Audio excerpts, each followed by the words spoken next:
Bismillahir Rahmanir Rahim. Honorable viewers, Assalamu alaikum.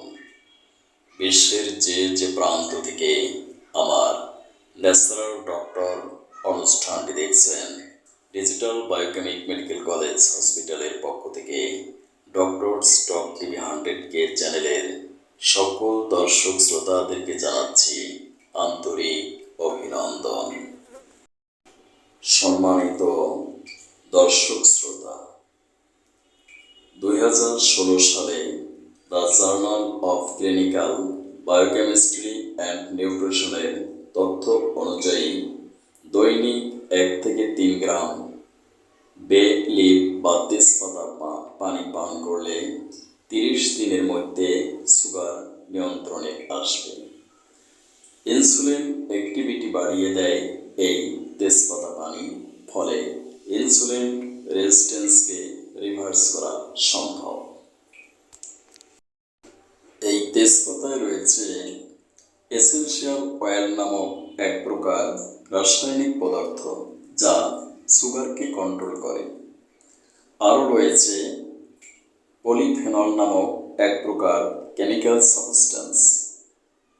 এই polyphenol glucose মেটাবলিজমকে slow down করে দেয়, ফলে আমরা যে কার্বোহাইড্রেট খাদ্য গ্রহণ করার সাথে সাথে রক্তে সুগারকে স্পাইক করতে পারে না, ফলে আমাদের রক্তে গ্লুকোজ বা চিনির পরিমাণ বাড়ে না।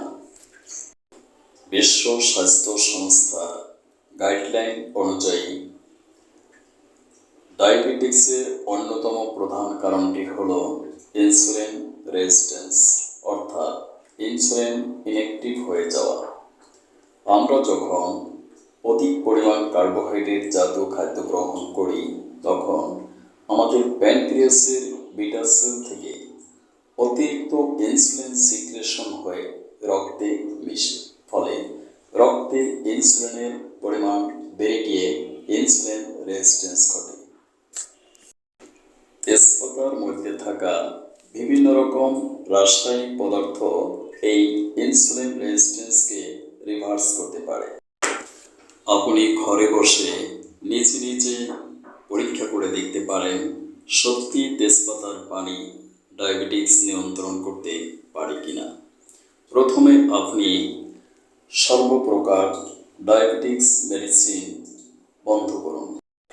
একটি প্যানের মধ্যে 1 গ্লাস পানি নিয়ে তাতে 3-4টি তেজপাতা প্রায় 4-5 মিনিট ফুটান। পরে এই ফুটান্ত পানিকে ঠান্ডা করে সকালে খালি পেটে 1 চামচ বা 2 চামচ এই তেজপাতা পানি পান করুন।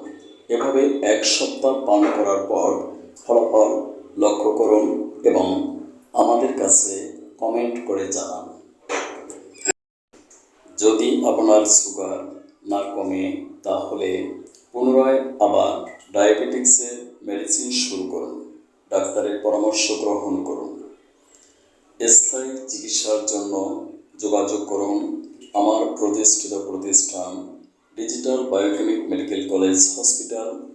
সিরিয়ালের জন্য 01712937056। সিরিয়াল ছাড়া কোনো রোগী দেখা হয় না। Thank you for watching my video. May bless you. আল্লাহ হাফেজ।